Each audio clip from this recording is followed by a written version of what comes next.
BCB president Aminul Islam বুলবুল ভাইকে পাকিস্তানে গিয়ে ঘুরে ওড়াতে দেখেছেন না? সেই যে তিনি একেবারে ছোট্টবেলায় ফিরে গিয়েছেন, এই রকম আবেগ ঘন বিভিন্ন স্টোরি আমাদের মিডিয়াতে দেখেছেন না? সেই ঘুরিয়ে ওড়ানোটা ছিল একটা ডিপ্লোমেসির অংশ, কাইট ডিপ্লোমেসি, যেইটা স্বয়ং বুলবুল ভাই নিজেই বলছেন, ওই যে পিং পং ডিপ্লোমেসির মতো। দৈনিক প্রথম আলো আজকে বিসিবি প্রেসিডেন্টের একটা ইন্টারভিউ করেছে। সেইটার সারাংশর কিছুটা অংশ নিয়ে একটা প্রতিবেদন তাদের অনলাইনে গিয়েছে। মূল ইন্টারভিউটা আগামীকাল প্রিন্ট ও অনলাইন ভার্সনে দেখা যাবে বলে তারা জানিয়েছে। আমি শিওর যে ইন্টারভিউটা খুবই ইন্টারেস্টিং হবে এবং সেইখানটাতে এই যতটুকু আজকে প্রতিবেদনে ছাপা হয়েছে তাতেই তো আমার মনে বেশ কিছু প্রশ্নের জায়গা তৈরি হয়েছে এবং বেশ কিছু কন্ট্রাডিক্টরি যে কথাবার্তা বুলবুল ভাই বলেছেন বা তার মনোভাবে সেটা বোঝা গিয়েছে। তাকে বোঝা যাচ্ছে না। আমি কিন্তু সত্যি, সত্যি এই ইন্টারভিউটাতে বুলবুল ভাই কিভাবে নিজেকে ডিফেন্ড করেছেন, বাংলাদেশ ক্রিকেটকে ডিফেন্ড করেছেন এবং পাকিস্তানকে যে ভারতের বিপক্ষে ম্যাচ খেলতে অনুরোধ করে রাজি করিয়ে কিভাবে বাংলাদেশ ক্রিকেটের জয়টা হয়েছে, এখান থেকে আমরা কি, কি বিজয় ছিনিয়ে নিয়ে এসেছি এবং ধরেন টি-20 বিশ্বকাপ না খেলাটাও যে আমাদের জন্য বিজয় কিনা, এরকম কথাবার্তাও যদি ওই ইন্টারভিউতে বুলবুল ভাই বলেন, আমি মনে হয় অবাক হব না। সো ওই কন্ট্রাডিক্টরি কথাবার্তাপূর্ণ ইন্টারভিউটা দেখার আগে যেই সারাংশটুকু ছাপা হয়েছে সেই জায়গাটার আমি অন্তত পক্ষে কয়েকটা জায়গাতে আপনাদের একটু দৃষ্টি আকর্ষণ করতে চাই, স্পেশালি এই একটা জায়গায়। প্রথমত আমি ওই যে একটু কাইট ডিপ্লোমেসি নিয়ে বলি যে বুলবুল ভাই ওখানে গিয়েছেন লাহোরে, সেইখানটাতে মিটিং করতে গিয়েছেন।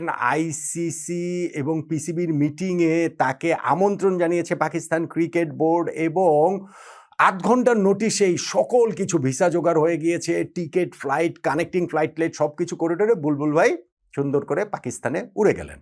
কিন্তু গিয়েই মিটিং করেননি, গিয়ে করেছেন হচ্ছে কি সেই ঘুড়ি উৎসবে তিনি ছিলেন। ওই লাহোরের খুবই ঐতিহ্যবাহী একটা উৎসব নাকি সেটা।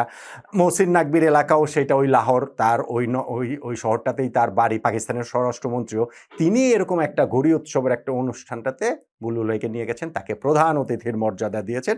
এগুলো সবই ডিপ্লোমেসির অংশ, আমার এটা নিয়ে কোনো আপত্তির জায়গা নাই যে এটা তো আসলে হবেই। বুলবুল ভাইকে যখন উড়িয়ে নিয়ে গেছেন সেখানে তো তাদের একটা সার্টেন প্ল্যানেই তো নিয়ে গিয়েছেন। এইখানটাতে বাংলাদেশের আসলে কোনো রকম কোনো লাভালাভের জায়গা আছে বলে আমার কাছে মনে হয়নি।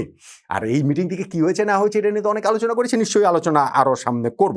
আমি যে কথাটা বলতে চাচ্ছিলাম যে এই তার ওই কন্ট্রাডিকশনের জায়গাটাতে, সেখানে আমি জাস্ট শুধু একটা জায়গায় আমি আপনাদেরকে একটু পড়েই শোনাই। ইন্টারভিউর ওই জায়গাটাতে লাহোর সভার সবচেয়ে গুরুত্বপূর্ণ ফল ভারতের বিপক্ষে ম্যাচ বয়কটের সিদ্ধান্ত থেকে সরে এসেছে পাকিস্তান। সাক্ষাৎকারে আমিনুলের কথায় মনে হয়েছে, বুলবুলের কথা কি মনে হয়েছে দেখেন, পিসিবির সঙ্গে বিসিবির অনেকটাই অলিখিত লেনদেনেরই ফল এটি। পিসিবির সঙ্গে বিসিবির অলিখিত লেনদেনের ফল। পিসিবি বাংলাদেশকে সম্ভাব্য ক্ষতির হাত থেকে বাঁচাতে জোরালো অবস্থান নিয়ে আইসিসির সঙ্গে লড়েছে। এদিকে বিসিবিও পিসিবিকে তাদের ম্যাচ বয়কটের অটল অবস্থান থেকে নড়ার সুযোগ করে দিয়েছে। অটলটাতে আবার কোট আনকোট রয়েছে। তাহলে হচ্ছে কি এই জায়গাটাতে আমরা কি বুঝতে পারি যে হ্যাঁ, পাকিস্তানের অংশটা তো ক্লিয়ার যে পাকিস্তান বাংলাদেশ যেন আইসিসি কোনো শাস্তি না দেয় সেই জন্য হচ্ছে কি তারা আইসিসিতে ফাইট করবে বাংলাদেশের হয়ে, এই কাজটা তারা করেছে। বাংলাদেশ বিনিময়ে কি করছে? বাংলাদেশ করছে বিসিবি পিসিবিকে তাদের ম্যাচ বয়কটের অটল অবস্থান থেকে নড়ার সুযোগ করে দিয়েছে। অটল যেহেতু কোট আনকোটের মধ্যে রয়েছে, সেই সুযোগটা বিসিবি করে দিয়েছে। তার মানে কি পুরো জিনিসটা একটু মনে হচ্ছে না যে সাজানো নাটক, পুরোটাই স্ক্রিপ্টেড, পুরোটাই চিত্রনাট্য। কোন গেমটা কিভাবে খেলা হবে পুরো জিনিসটাকে এখানে ক্লিয়ার না? ক্লিয়ার তো। এইবার আসেন বুলবুল ভাইয়ের যে কথাটাতে। আমিনুল বলছেন বাংলাদেশের দাবি জানানোর পাশাপাশি পাকিস্তানকে ভারতের বিপক্ষে ম্যাচ খেলতে রাজি করানো তার লাহোরে যাওয়ার উদ্দেশ্য ছিল। তা আগের ইয়েটাতেই তো বোঝা গেল যে ভারত এইখানটাতে পাকিস্তানকে যে ম্যাচ বয়কটের অবস্থান থেকে নড়ার সুযোগ করে দিবে, তার মানে তো এটা পুরোটাই স্ক্রিপ্টেড। তাইলে বুলবুল ভাই যে ভারতের বিপক্ষে ম্যাচ খেলতে পাকিস্তানকে রাজি করাতে লাহোর যাওয়ার তার উদ্দেশ্য ছিল, এটা কি সত্য কথা? এই দুইটা কথা তো ভাই সত্য হতে পারে না, এই দুইটাই স্টেটমেন্ট তো সত্য হতে পারে না, কোনো একটা তো মিথ্যা কথা। এবার বুলবুল ভাইয়ের কোডের মধ্যে রয়েছে সবার এজেন্ডা ছিল বাংলাদেশকে যে ক্ষতিগ্রস্ত করা হচ্ছে সেটা যাতে না হয়। ঠিক আছে, সেটা হয়েছে। সঙ্গে আমার লক্ষ্য ছিল ভারতের সঙ্গে খেলতে কিভাবে পাকিস্তানকে রাজি করানো যায়। তো পাকিস্তান না ওই কিভাবে ওইখান থেকে অটল অবস্থান থেকে নড়ার সুযোগ কিভাবে কইরা দিবে বিসিবি, লেনদেন সেই জিনিসটা হয়ে গেছে। তাহলে পাকিস্তানকে এটা রাজি করানোর বিষয়টা কোত্থেকে আসতেছে? এটা বুলবুল ভাই তাহলে এটা কিভাবে বলছেন? কারণ পাকিস্তান অ্যাডামেন্ট ছিল খেলবে না। কিন্তু আমার মনে হয়েছিল যে পাকিস্তান যদি না খেলে it will be a disaster for ICC. এখানেই অনেকগুলো পয়েন্ট রয়েছে। পাকিস্তান যদি না খেলে এইটা বাংলাদেশ ক্রিকেট বোর্ড প্রেসিডেন্টের মনে হয়েছে যে আইসিসির জন্য ডিজাস্টার হবে। কিন্তু বাংলাদেশ যদি টি-20 বিশ্বকাপ না খেলে সেই ক্ষেত্রে বাংলাদেশ ক্রিকেট বোর্ড প্রেসিডেন্টের মনে হয়নি যে আমাদের ক্রিকেটের জন্য সেটা ডিজাস্টার হবে।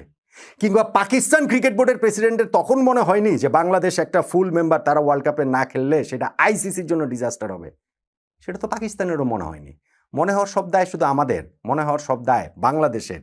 তাহলে এই জায়গাটাতে পাকিস্তান অ্যাডামেন্ট ছিল যে খেলবে না, পাকিস্তানকে কিভাবে রাজি করাতে হয় বুলবুল ভাই সেই কথাটা বলছেন তার ইন্টারভিউতে। কিন্তু ইন্টারভিউর ওই ইন্টারপ্রিটেশনে রিপোর্টার সেখানটাতে বলছেন যে বুলবুল ভাইয়ের কথাতে মনে হয়েছে যে পুরোটা আসলে একটা গেম ছিল, একটা সেট আপ করা ছিল, কিভাবে কি করা হবে। পাকিস্তান অটল অবস্থান থেকে নড়ার সুযোগ বিসিবি করে দেবে। অর্থাৎ এই প্রতিফলন আমরা পরবর্তীতেও দেখতে পেয়েছি যে বিসিবি যখন মেইলটা দিয়েছে, সেই মেইল দেওয়ার পর আইসিসি মেইল দিয়েছে, আইসিসি মেইল দেওয়ার পর পিসিবি মেইল দিয়েছে।